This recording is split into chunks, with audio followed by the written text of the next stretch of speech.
చింటూ బాగా చదవటంతో రోహిణిని అసెంబ్లీలో మెచ్చుకున్న ప్రిన్సిపల్, నిజం తెలుసుకుని నిలదీసిన సత్యం మీనా. షాక్ లో ప్రభావతి, మనోజ్. దంతా ఎలా జరిగిందో వీడియో ద్వారా చూసేద్దాం. ఎక్కడ వీడియోని స్కిప్ చేయకుండా చివరి వరకు చూడండి, పూర్తిగా మీకు అర్థమవుతుంది. వీడియోని లైక్ చేయటం, షేర్ చేయటం మర్చిపోకండి. మీ లైక్, షేర్ మాకు మంచి సపోర్ట్ మరియు ఎంకరేజింగ్ గా ఉంటుంది. ఇక మొత్తం మీద చూసుకున్నట్లయితే కనుక రోహిణి అయితే తన కొడుకుని స్కూల్లో వేసేసింది. అలా వేసిన తర్వాత ఇక రోహిణి చింటూని బాగా చదువుకోమని చెప్తుంది. తన పరిస్థితిని పూర్తిగా చింటూకి అర్థమయ్యేలా చెప్పిన రోహిణి మాటలతో చింటూ అయితే చాలా బాగా చదువుతాడు. ఇక ప్రిన్సిపల్ అయితే, నువ్వు నీ పరిస్థితి చెప్పినా నేను నీకు ఎక్కువగా కన్సెషన్ ఇవ్వలేకపోయాను, కానీ నీ కొడుకు చదువుతున్న తీరు చూస్తే ఇట్స్ వెరీ అమేజింగ్. నిజంగా ఒక పల్లెటూరు నుంచి వచ్చిన పిల్లాడు ఇంత బాగా చదువుతాడని మేము అస్సలు ఊహించలేదు అని అంటే, వాడు ఇదివరకటి కంటే ఇప్పుడు బాగా ఇంప్రూవ్ అయ్యాడు సార్ అని చెప్పేసేసి రోహిణి అంటుంది. దాంతో ప్రిన్సిపల్, ఎస్ నిజమే, ఇదివరకు మీరు తీసుకొచ్చినటువంటి ప్రోగ్రెస్ ఏదైతే ఉందో దానికంటే కూడా ఇప్పుడు వాడి చదువు చాలా బాగా ఇంప్రూవ్ అయింది అని అంటే, మేబీ నేను వాడికి దగ్గరగా ఉండటం వల్లేమో సార్ అంటే, అదేంటమ్మా ఇప్పటి వరకు నువ్వు వాడికి దగ్గరగా లేవా అంటే, లేదు సార్, నేనొక చోట వాడొక చోట ఉండేవాళ్ళం. అలా ఉన్నటువంటి మేము ఇప్పుడు అందరం కలిసే ఉండటంతో వాడిలో చాలా మార్పే వచ్చింది సార్ అని చెప్పని అంటుంది. ఎస్, పిల్లల మనస్సుకు తగ్గట్టుగా మనం గనక ఉన్నామంటే ఖచ్చితంగా పిల్లలైతే చాలా బాగా ఇంప్రూవ్ అవుతారు రోహిణి అని చెప్పి ప్రిన్సిపల్ చెప్తారు. దాంతో ఇక రోహిణి చాలా సంతోషపడిపోతుంది. అవును, నేను నా కొడుక్కి దగ్గరగా ఉండటం వల్లే ఈ రోజు వాడు మాట వింటున్నాడు. మాట వినడమే కాదు, బాగా చదువుతున్నాడు కూడా.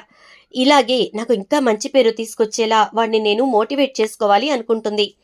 ఇక ఇలా మొత్తం మీద చింటూ చదువైతే కొనసాగుతూ ఉంటుంది. ఇక అలా ఉన్నటువంటి టైంలోనే ఇక్కడ సత్యానికి జాబ్ వచ్చింది కదా, సత్యం కూడా స్కూల్కి వెళ్లి వస్తూ ఉంటాడు.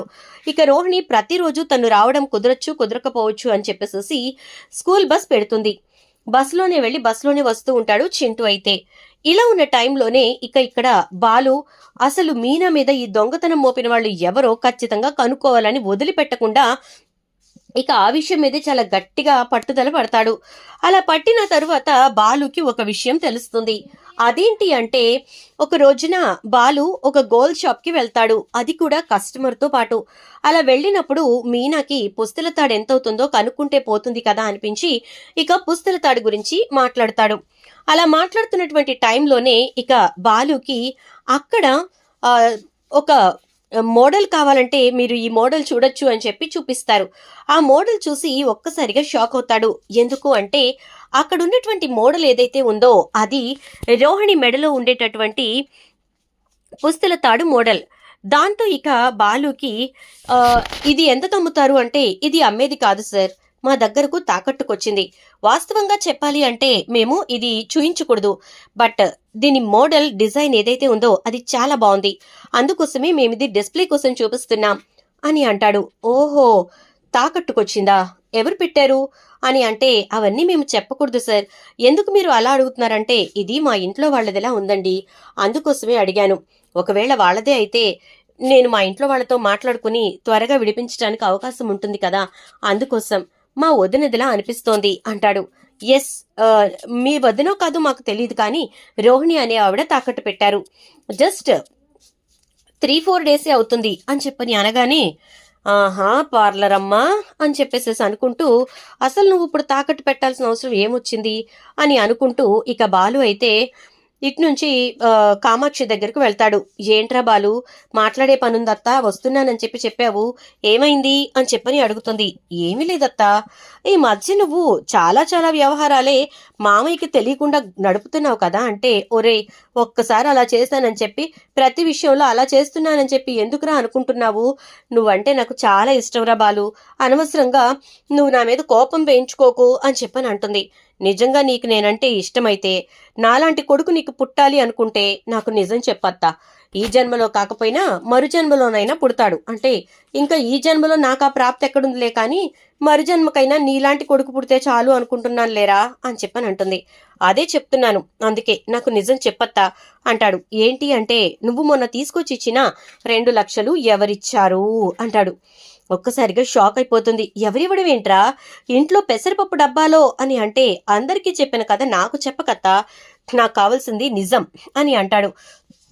అనేసరికి నిజమా, నేనేం చేశానురా, నన్నెందుకు అలా మాట్లాడుకుంటున్నావు అని అంటే, లేదు నువ్వు నాకు అబద్ధం చెప్తున్నావని నాకు అర్థమైపోతుందత్తా, చెప్పు, నాకు నిజం కావాలి అని చెప్పని అనగానే ఇక వెంటనే కామాక్షి అయితే, ఒరేయ్ నువ్వు నన్ను ఏదో క్రాస్ క్వశ్చన్లు చేసి అటు చేసి ఇటు చేసి మాయ చేసి మభ్య పెట్టి ఏదేదో అంటున్నావురా అని చెప్పని అంటే, నేను మాయ చెయ్యక్కర్లేదు, నువ్వు మభ్య పడక్కర్లేదు, నాకు నిజం చెప్పేస్తే చాలు అని అంటాడు.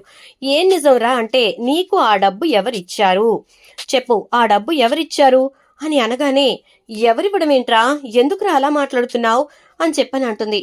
నాకు తెలిసి ఆ డబ్బు నీకు పార్లర్ అమ్మ ఇచ్చింది కదూ, తన పుస్తల తాడు తాకట్టు పెట్టి మరి అని అంటే, ఎలా తెలుసురా నీకు, అంత కరెక్ట్గా పుస్తల తాడు తాకట్టు పెట్టి మరి అని చెప్పావు అని అంటుంది. అంటే దీన్ని బట్టి చూస్తే అదే నిజం కదా అంటాడు.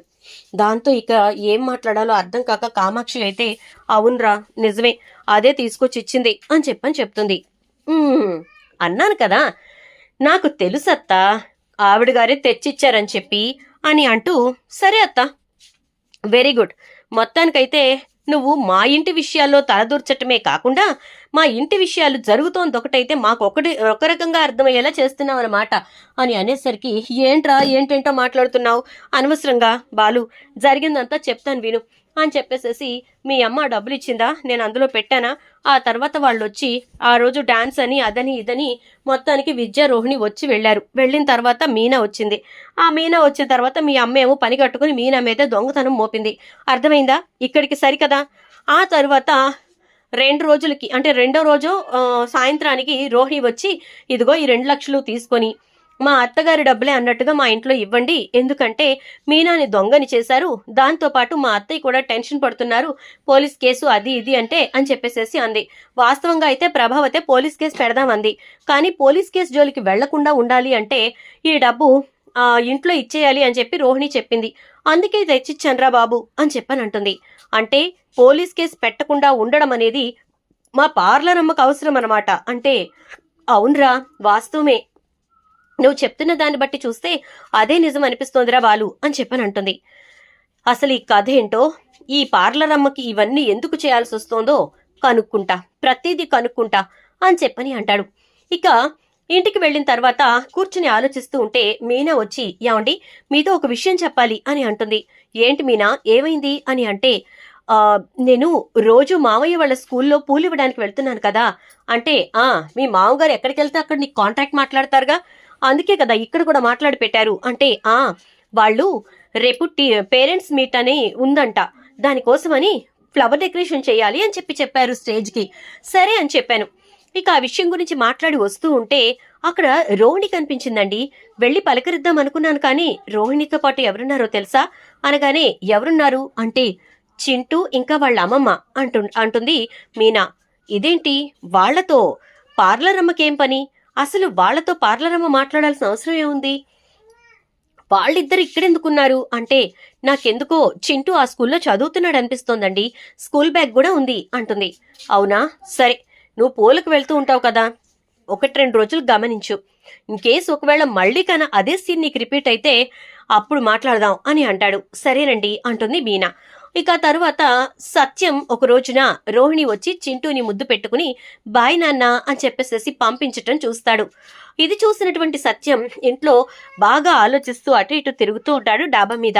ఏంటి నాన్న, ఏమైంది, ఎందుకలా ఉన్నావు అని అంటే, ఏంటో రబాలు, ఇంట్లో ఏదో తప్పు జరుగుతోంది అనిపిస్తోంది అంటాడు. అదేంటి నాన్న, ఏం జరిగింది, ఎందుకలా మాట్లాడుతున్నావు అని అంటే, ఎందుకంటే రోహిణి విషయంలో నాకు చాలా అనుమానాలు వస్తున్నాయి, ఎందుకో రోహిణి తప్పు చేస్తోంది అనిపిస్తోంది అనగానే, ఏంటి నాన్న ఎందుకలా అంటున్నావు అంటే, ఈరోజు నేను స్కూల్కి వెళ్ళాలి కదా, వారానికి ఒక్కరోజు రమ్మన్నారు కదా, ఈరోజు వెళ్ళాను. వెళ్ళినప్పుడు కాస్త పెందలకాడే వెళితే ఎక్కువ వర్క్ కంప్లీట్ చేయొచ్చు అని చెప్పని వెళితే అప్పుడే స్కూల్లో పిల్లలందరినీ పేరెంట్స్ దింపుతున్నారు. ఆ టైంలో రోహిణి వచ్చి చింటూని దించి ముద్దు పెట్టి, బాయ్ నాన్న, జాగ్రత్త కన్నా, ఈవినింగ్ వస్తాను అని చెప్పి వెళ్తోంది. మరి ఒక తల్లి తప్ప ఎవరూ కూడా అంతలా ఒక బిడ్డకి చెప్పరు కదరా, అందుకే నాకు అర్థం కావట్లేదు, అసలైనా చింటూ వాళ్లతో రోహిణికి ఏం పని, తనెందుకు వాళ్ళ చింటూని స్కూల్లో దించిందంటావు అసలు నాకు అర్థం కాని విషయం ఏంటంటే వాళ్ళు ఎక్కడున్నారు ఏంటి అనే వివరాలు రోహిణికి ఎలా తెలుసు? మనెవరికి కూడా కాంటాక్ట్లో లేని వాళ్ళు రోహిణితో ఎందుకు కాంటాక్ట్లో ఉన్నారు? నాకు ఈ ప్రశ్నలు బాగా తొలిచేస్తున్నాయిరా అని అంటే రీసెంట్గా మీనా కూడా చూసిందట రోహిణి వాణ్ణి దింపి వెళ్ళటం అని చెప్పని అంటే ఏంట్రా బాలు ఇదంతా అంటే ఉండండి నాన్న నేను ఈ విషయం ఏంటో తేల్చుతానుగా మీరు కంగారు పడకండి అంటాడు బాలు. అన్న తర్వాత ఇక ఫ్లవర్ డెకరేషన్ చేయడానికి మీనా అయితే వెళ్తుంది. డెకరేషన్ అంతా అయిపోయాక స్టేజ్ చాలా సూపర్గా ఉంది అని చెప్తారు ఇక ప్రిన్సిపల్ సార్ అయితే. చెప్పిన తర్వాత మీనా ఇక పేమెంట్ తీసుకోవాలి. పేమెంట్ కోసం అడుగుదామంటే ఈలోపే మొత్తం ఫంక్షన్ స్టార్ట్ అయిపోతుంది అనమాట. పేరెంట్స్ అంతా వచ్చి కూర్చుంటారు. ఇక ఆ రోజున సత్యం కూడా స్కూల్కి వెళ్తాడు. ఇక సత్యం మీనాని చూసి అమ్మ మీనా రా ఇక్కడ నుంచుందాం అని చెప్పి అంటే సరే మావయ్య అని చెప్పి వెనకాల చైర్ తీసుకొచ్చి వేసి కూర్చోపెడుతుంది. మీనా పక్కనే నుంచునుంటుంది. ఇక అలా ఉండగా స్టేజ్ మీద ఒక్కొక్కరి పేరు చదువుతూ వీళ్ళు బెస్ట్ స్టూడెంట్, వీళ్ళు స్టూడెంట్ ఆఫ్ ద ఇయర్, వీళ్ళు స్కూల్ పీపుల్ లీడర్ అంటూ ఇలా ఒక్కొక్కరిని ఇంట్రడ్యూస్ చేస్తూ ఒక్కొక్కరి క్లాస్లో ఒక్కొక్కరు టాపర్గా ఉన్నారని చెప్పి ప్రైజ్ డిస్ట్రిబ్యూషన్ చేస్తూ ఉంటారు. ఇవన్నీ కూడా ఎంకరేజ్మెంట్ కోసం ఇచ్చే ప్రైజెస్. అండ్ ఇప్పుడు మనం చూడబోతున్న ది బెస్ట్ స్టూడెంట్ ఎవరు అంటే ఫస్ట్ క్లాస్లో చింటూ అని చెప్పని అంటే ఇక చింటూ గబగబా పైకొస్తాడు. ఈ పిల్లాడు ఈ స్కూల్లో జాయిన్ అయి జస్ట్ 1 వీక్ 10 డేస్ మాత్రమే అవుతుంది. బట్ తను జాయిన్ అయిన దగ్గర నుంచి తను పూర్తిగా క్లాసెస్ అటెండ్ అంటే పూర్తిగా సబ్జెక్ట్ సిలబస్ కంప్లీట్గా చదవకపోయినా వినకపోయినా తను ఎగ్జామ్లో ఫస్ట్ క్లాస్లో పాస్ అయ్యాడు. క్లాస్ ఫస్ట్ వచ్చాడు. అందుకోసమే ఎంకరేజ్మెంట్ అవార్డు. అంతేకాకుండా క్లాస్ ఫస్ట్ వచ్చినందుకు కూడా వాడికి అవార్డు ఇవ్వాలి కాబట్టి ఇస్తున్నాం. వీడొచ్చింది ఒక పల్లెటూరు నుంచి. తండ్రి లేడు, తల్లి మాత్రమే తన రెక్కల కష్టంతో చదివిస్తోంది. ఆవిడ ఒక బ్యూటీషియన్. చాలా బాగా మాట్లాడతారు, చాలా అణకువగా ఉంటారు. And I'm welcoming this little boys mother Rohini on to the stage అని చెప్పి ఇక అనౌన్స్ చేస్తున్న టీచర్ పిలిచేసరికి రోహిణి చాలా గర్వంగా సంతోషంగా స్టేజ్ మీదకి వెళ్ళి నుంచుంటుంది. ఇక అలా నుంచునేసరికి అక్కడ రోహిణి చూస్తూ అదే స్టేజ్ మీద నిలబడి ఆ ప్రైజ్ తీసుకుంటున్న చింటూని దగ్గరగా నుంచుని ఒక ఫోటో కూడా దిగుతుంది. ఇక అలా దిగిన తర్వాత అదంతా చూస్తున్న సత్యం మీనా ఏం మాట్లాడాలో అర్థం కాక ఏంటి మావయ్య ఇది అని చెప్పానంటే నాకు అదే అర్థం కావట్లేదమ్మా అంటాడు సత్యం. అయిపోయిన తర్వాత ఒక్క 2 మాటలు బాబు గురించి అంటే ఇంతకాలం నేను బాబుకి దూరంగా ఉన్నాను. అందుకే వాడిని ఇక్కడికి తీసుకొచ్చి ఇక్కడ చదివించుకుంటున్నాను. వాడిక్కడ బాగా చదువుతాడని అభివృద్ధిలోకి వస్తాడనే ఆశతోనే ఈ స్కూల్లో వేశాను. వాడు కూడా కష్టపడి మంచి ర్యాంక్ తీసుకొచ్చుకున్నాడు. కేవలం 10 డేస్లోనే సిలబస్ మొత్తం కంప్లీట్ చేసి చక్కగా మంచి మార్క్స్ తెచ్చుకోవటం అంటే మాటలు కాదు. నేను ఎంకరేజ్ చేసి నా బిడ్డను ఇలానే చదివించాలనుకుంటున్నాను అని చెప్పి రోహిణి చెప్తుంది. అందరూ కూడా క్లాప్స్ కొడతారు. ఇక మీనా అయితే మామయ్య నాకెందుకో రోహిణికి ముందే పెళ్ళయింది అని చెప్పి అనిపిస్తోంది అని అంటే అవునమ్మా నాకు కూడా అదే అనిపిస్తోంది. ఆ రోజున హాస్పిటల్కి వెళ్ళి 2వ ప్రెగ్నెన్సీ గురించి మాట్లాడింది అన్నప్పుడు ఆ ముందు ప్రెగ్నెన్సీ వచ్చిందని పోయిందని ఏదో చెప్పింది, కానీ ముందు ప్రెగ్నెన్సీ ఇదే అనుకుంటా, ముందు పిల్లాడు ఈ పిల్లాడే అనుకుంటా అని అంటూ ఉంటే మరి వాళ్ళ నాన్న మలేషియాలో ఉన్నారంది. అదంతా ఏంటి మావయ్య అంటే మలేషియా అనేది మనకి కనిపించట్లేదు, కానీ వాళ్ళ నాన్న అనేవాడు మనకి కనిపించట్లేదు, కానీ ఇక్కడ ఎదురుగా వాళ్ళ అమ్మ వాళ్ళ కొడుకు ఇవన్నీ కనిపిస్తున్నాయి కదమ్మా అని అంటే అవును మావయ్య నిజమే, ఏది ఎలా తీసుకోవాలా కూడా నాకు అర్థం కావట్లేదు అంటూ ఉండగా ఈలోపు బాలు వస్తాడు. వచ్చి అయిపోయిందా ఫంక్షన్ వెళదామా అని అంటే వెళదాంరా బాలు అయితే అని సత్యం అంటూ ఉండగా అట్నుంచి చింటూ పరిగెత్తుకుంటూ వస్తాడు. బాలుని మీనాని చూసి రోహిణి ఆపేలోపే వచ్చేస్తాడు. రోహిణి టీచర్తో మాట్లాడుతూ వీళ్ళని గమనించుకోదు. పరిగెత్తుకొచ్చి మీనాని చూసి అత్త అని చెప్పని అనేసరికి ఇక ఒక్కసారిగా మీనా చింటూ ఏంటి క్లాస్ ఫస్ట్ వచ్చావా అని అంటే క్లాస్ ఫస్ట్ రావడం ఏంటి మీనా, వీడేంటి ఇక్కడున్నాడు అంటే చెప్పానుగా మీకు అనగానే ఓహో అదా సంగతి అంటూ ఉంటే అవును క్లాస్ ఫస్ట్ వచ్చాను, అందుకే మమ్మీ కూడా వచ్చింది, స్టేజ్ మీద నుంచుని ప్రైజ్ తీసుకుంది అని అంటాడు. మీ మమ్మీ ఎక్కడా అంటాడు బాలు. అదిగో టీచర్తో మాట్లాడుతుంది అని రోహిణిని చూపిస్తాడు. నాన్న అని చెప్పానంటే అదే నాన్న నేను ఆలోచిస్తున్నాను అనగానే ముందు ఇక్కడ దులపండి తర్వాత ఇంటి దగ్గర దులుపుదాం అంటాడు. ఇక అయిన తర్వాత నేనుండను మీరే మాట్లాడండి అని బాలు వెళ్ళిపోతాడు. ఇక అలా బాలు వెళ్ళిపోయిన తర్వాత మీనా సత్యం ఇద్దరూ కూడా రోహిణిని నిలబెట్టేస్తారు. ఏంటి రోహిణి ఇది? చింటూ నీకేమవుతాడు? చింటూకి నీకు ఏంటి సంబంధం అని చెప్పని అడిగేసరికి రోహిణి అయితే అది అది బాబుని నేను దత్తత తీసుకున్నాను అంటుంది. ఆ విషయం నా కొడుక్కి తెలుసా అంటాడు సత్యం. మనోజ్కి చెప్తే ఒప్పుకోడని నేనే తీసుకున్నాను మావయ్య అని చెప్పని అంటుంది. అవునా? అంటే వాడికి చెప్పకుండా నీ సొంత నిర్ణయం, అది కూడా ఇలాంటి విషయంలో తీసుకోవడం కరెక్టేనా అని అనేసరికి కరెక్ట్ కాదు మావయ్య, కానీ ఏం చేస్తాను చెప్పండి, ఆ బాబు ఒంటరిగా తల్లి లేక ఇబ్బంది పడుతున్నాడు కదా అంటే వాడికి తల్లెందుకు లేదు అంటూ వస్తాడు బాలు. ఒక్కసారిగా షాక్ అయిపోతుంది. వాడి తల్లి దుబాయ్లో ఉంది, వాడిని పట్టించుకోవట్లేదు, మమ్మల్ని సరిగా చూడట్లేదు అని సుగుణమ్మ గారు చాలాసార్లు చెప్పింది.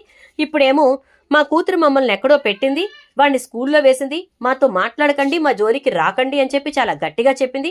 అప్పుడే అనుకున్నాను పార్లరమ్మా, ఎవరో వెనకాలుండి ఇదంతా ఆడిస్తున్నారని. ఇది నీ ఆట. ఓకే ఓకే, గట్టిగా చిక్కావు అని చెప్పేసి అంటూ పదనాన్న వెళదాం అని చెప్పని అంటాడు. రోహిణి ఇంటికి రమ్మా మాట్లాడదాం అని చెప్పేసేసి అంటే ఇక సుగుణం వచ్చి బాబు ఇప్పుడు దీన్ని మీరు పెద్ద ఇష్యూ చేయకండి బాబు, ప్రభావతి గారికి తెలిస్తే ఆవిడ అసలే ఊరుకోరు అని అంటే మేం మాత్రం ఎందుకు ఊరుకుంటామమ్మా, ఉన్నది ఉన్నట్టుగా చెప్పి నా జీవితం ఇది, నా బ్రతుకు బాగు చేసుకోవటానికి నేను పెళ్లి చేసుకోవాలనుకుంటున్నాను అని చెప్తే నేనే అంగీకరించేవాణ్ణి, అడ్డం చెప్పేవాణ్ణి కాదు. ఎందుకంటే మీనా లాంటి పేదింటి పిల్లనే నా ఇంటికి కోడలిగా తెచ్చుకోవడానికి ఇష్టపడ్డ నేను జీవితం పాడైపోయి నాశనమైపోయి ఒక బిడ్డ తల్లిగా ఒంటరిగా నిలబడ్డ ఆడపిల్ల జీవితాన్ని బాగు చేయటానికి ఎందుకు వెనకాడను కదా. అలా పోనీ అప్పుడు చెప్పలేదు, తర్వాత అయినా ఇంతకాలంలో నా దగ్గర నిజం చెప్పిందా? చెప్పలేదు. మరి అలాంటప్పుడు ఇంకెలా ఒప్పుకుంటాం, ఇంకే విధంగా క్షమిస్తాం అంటూ పదరా అని ఇక బాలుని తీసుకుని సత్యం ఇంటికి వెళ్తాడు. ఇంటికి వెళ్ళిన దగ్గర నుంచి ప్రభావతి వచ్చి ఏమండి ఎలా ఉంది స్కూల్ ఈరోజే కదా మొదటిగా వెళ్ళటం అని చెప్పి మాట్లాడుతూ ఉంటే ఇక సత్యం ఏమీ మాట్లాడు. ఏమైందండి అంటూ ఉంటే ఏమైందా, ముందు వెనక ఆలోచించకుండా నిర్ణయాలు తీసుకోవడం నీకు అలవాటైపోయింది కదమ్మా, ఆ అలవాట్లో చాలా పెద్ద పొరపాటు చేసేసావులే అని అంటే ఏం పొరపాటు చేశాను నేను అని చెప్పని అంటుంది. ఏం పొరపాటా? శృతికి వాళ్ళ అమ్మా నాన్న ఉన్నారు, ఎక్కడున్నారో నీకు తెలుసు, వాళ్ళు ఏం చేస్తారో నీకు తెలుసు, వాళ్ళ ఇల్లు ఎక్కడో నీకు తెలుసు, వాకిలెక్కడో నీకు తెలుసు. మరి మీనాకి తల్లుంది, చెల్లి తమ్ముడు ఉన్నారు, వాళ్ళు ఎక్కడుంటారో నీకు తెలుసు, వాళ్ళకు సంబంధించిన డీటెయిల్స్ మొత్తం తెలుసు. మరి రోహిణికి ఎవరున్నారు? రోహిణికి తల్లి ఎక్కడుంది, తండ్రి ఎక్కడున్నాడు, వాళ్ళ ఇల్లు ఎక్కడా, వాళ్ళెక్కడా, చుట్టాలెక్కడా? ఏంటి రోహిణి అనే మనిషి తప్ప, తన ఫ్రెండ్ విద్య తప్ప నీకింకేమైనా తెలుసా అని అంటే ప్రభావతి ఇప్పుడు అదంతా ఎందుకు వచ్చింది, వాళ్ళ నాన్న జైల్లో ఉన్నాడు కదా అంటే నువ్వెళ్ళి చూసావా, కనీసం నువ్వు ఒక్కసారైనా అతనితో మాట్లాడావా చెప్పు అని అంటే వాళ్ళ మామయ్య వచ్చారు కదా, మలేషియా మామయ్య అంటుంది.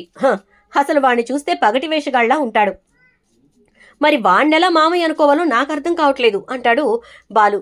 ఈలోపు నీకొక విషయం తెలుసా, ఆ 2 లక్షల రూపాయలు ఎక్కడి నుంచి వచ్చాయో తెలుసా? ఈ పార్లర్ అమ్మ తన మెళ్ళలో ఉన్న పుస్తల తాడు తాకట్టు పెట్టి కామాక్షి అత్తకిచ్చింది అనగానే షాక్ అయిపోతుంది. నువ్వెందుకు ఇచ్చావు రోహిణి అని అంటే ఎందుకంటే ఆ డబ్బు దొంగిలించింది ఈవిడే కాబట్టి, పోలీస్ స్టేషన్కి వెళ్తే అన్నీ బయటపడతాయి కాబట్టి, ఇన్ని రకాల కథలు నడుపుతోన్న ఈవిడ గారి గురించి పూర్తిగా తెలుసుకోకుండా ఆవిడని వెనకేసుకొస్తూ నా భార్యని మాట్లాంటావు అని అంటే రోహిణి నిజం చెప్పు అంటే నేను చెప్తానమ్మా నిజం అని బాలు ఒక్కొక్కటిగా ఇక రోహిణి గురించి చెప్తాడు.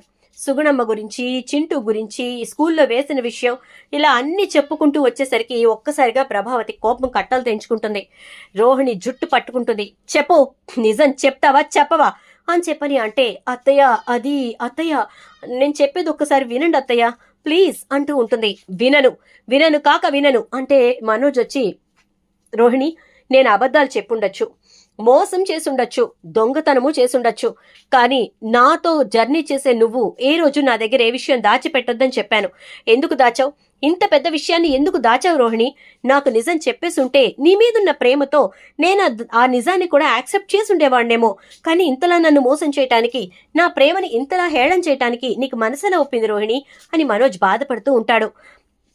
మరిప్పుడు ప్రభావతి అసలు నిజం తెలుసుకుంది కాబట్టి ఎలాంటి నిర్ణయం తీసుకోబోతోంది, రోహిణి జీవితం ఎలాంటి మలుపు తీసుకోబోతోంది, మరి దానివల్ల రోహిణి ఏం కోల్పోబోతోంది?